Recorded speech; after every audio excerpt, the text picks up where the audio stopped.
leaves me speechless because I know all the hard work he's put into building this. He's just been amazing. I don't know if there's been another person that could have, did all this. So completely respect this man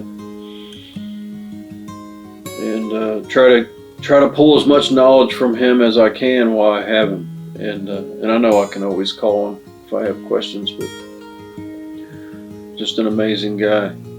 Watching his actions, the different hats he wears, I admire his consistency and the sense of humor that he brings to the house is great, and we both have that trait, which I think is very important in building and maintaining relationships. At the same time, I was evening coordinator at Ivy Tech, local state college here, and that all began to culminate and come to an end when we were contacted by my wife's attorney, her nonprofit, and he said, they're looking for an executive director for a brand new organization that wants to help the homeless.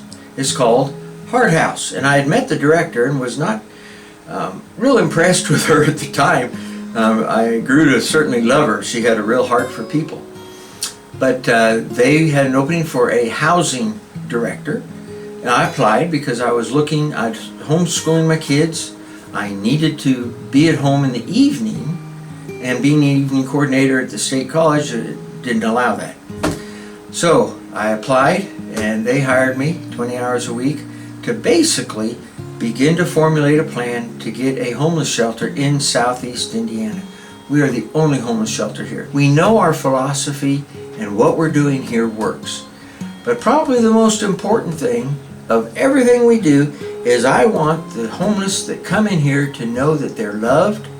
They have people who care about them.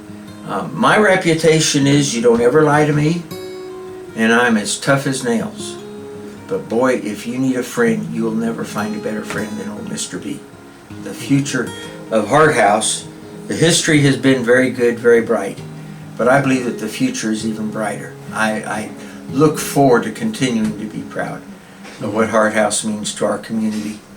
I would have worked this job if they didn't employ me. If it was volunteer, I'd have done it for the last, I've actually been here 22 years.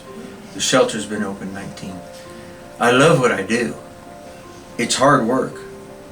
My legacy here is I leave behind a philosophy that you really are loved.